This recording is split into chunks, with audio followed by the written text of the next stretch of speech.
What are you doing there? What you got there? I want to tell you about my daughter. Okay.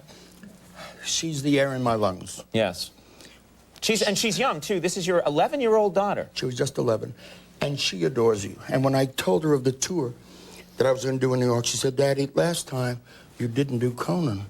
I said, well, honey, we do as much as we can, and sometimes we schedule. She said, are you going to do it this trip? I said, we'll call and we'll get it on. Well, I'm a hero. You and I are going to get it on? Sorry, I'm a child myself. I wasn't thinking about that, but when you mentioned it... Yeah, yeah. Be my lunch! Anyhow, she adores you. Is she familiar with, I mean, like, are her friends who are also 11 years old, are they familiar with your body of work? Do they know the Jerry Lewis oeuvre? Some of the children do. Yeah. Some of the children do. She came home from school one day and she said, Daddy, you never told me you were famous. I said, well, do you know what that means, baby? She said, no. I said, well, think about it.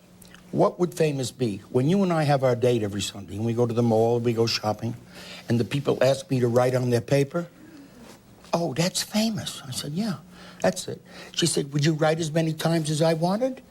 I said, sure. So she brought out 25 of my memo cards and asked me to sign them all, which I did. The next day, the principal of the school called me and said she's selling them at $0.25 apiece.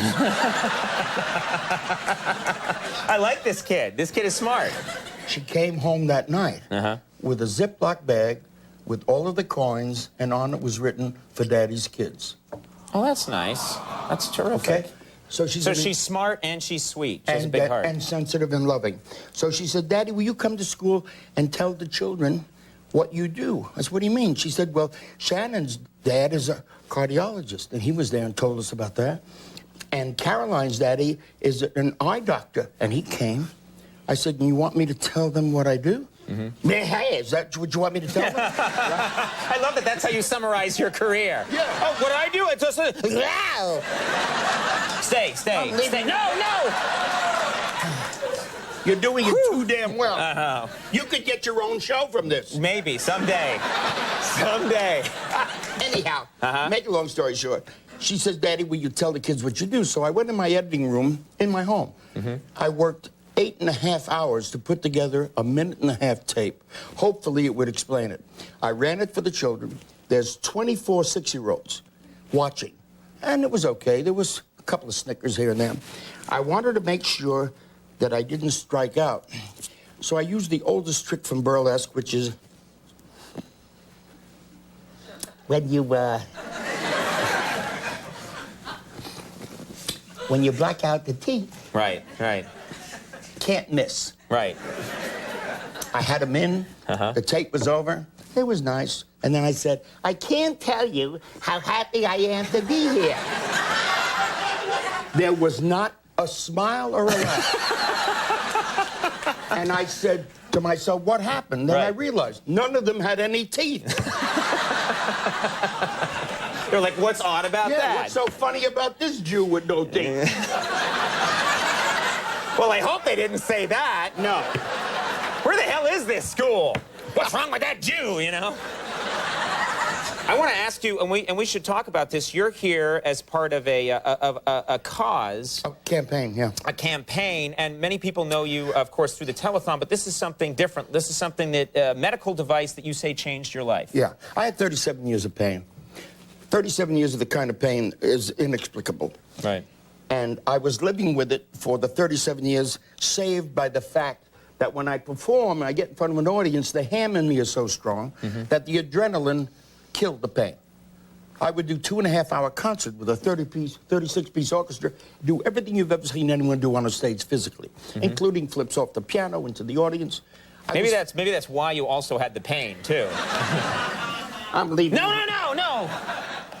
So, I got to the point where the pain was so severe, I couldn't handle it.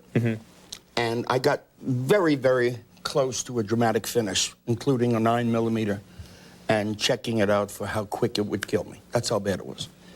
Are you serious you were contemplating suicide? It was sitting here on the table, and my daughter Danny ran in, and saw it, and she said, Daddy. I said, honey, Daddy's rehearsing. She knows I do tricks with the gun on the show.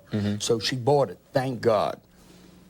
But I was at that close point. So I called Dr. DeBakey, who's been my friend and doctor for all these years, and he said, you have to just put the suicide on hold for an hour. Will you do that? Which always strikes me funny. He's asking me to put suicide on a hold. Okay, why? Right. He sent me Dr. Joe Schaffini, the head of pain management, who said, we have one chance. If we put this stimulator on your back with a couple of pins into the spine, let's try it. If you're a candidate, you can get it permanently put in. He set me up on the bed, put it on, and I was pain-free for the first time in 37 years. And this is something it actually, what does it do? It stimulates? It stimulates. It is right here. Put your hand here, darling. Don't get fresh, but just put your hand. There's the battery, okay? That's the battery. What's under the my battery? skin. What's this? Under my skin. All right. Okay? Yeah, okay. 2 electrodes go from that to where they cut bone out of my spine to accommodate the 2 electrodes. It stops the pain from going to the brain.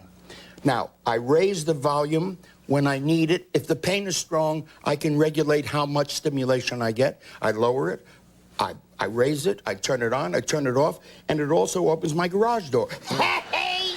Anyhow. So, I love what you do. You bring the mood low, and then when you least expect it, wow! And then, yeah. I made a fortune doing that. Yeah. Oh, yeah. Almost $1,400 last week. Anyhow.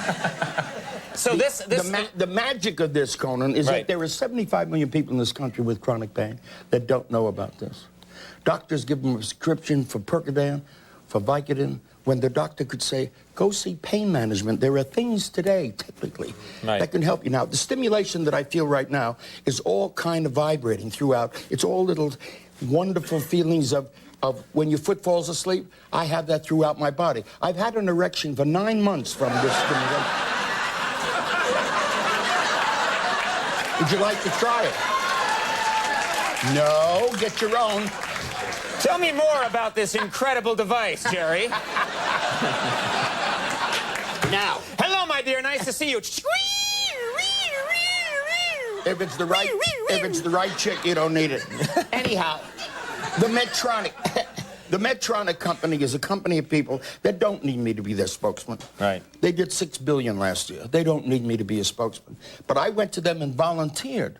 I said, when I get through doing a telethon, 363 days of prep, and then I do the show, if I come from that to this, I haven't changed anything. I'm still concerned with the human condition. Let me do that for you. They said, no, you can't volunteer. We'll make a deal. We'll pay you. I said, I don't care how that works. Let me do this. And in the last 4 months, Conan, I've saved 9 human beings who thought their lives were over, and this has saved them. How can I not do this? Right. And you personally experienced it, too. You know... I'm a victim. Right, you know... I'm a victim, and I'm laying there that first night when the permanent gave me pain-free life. And my wife, Samantha, don't get any ideas.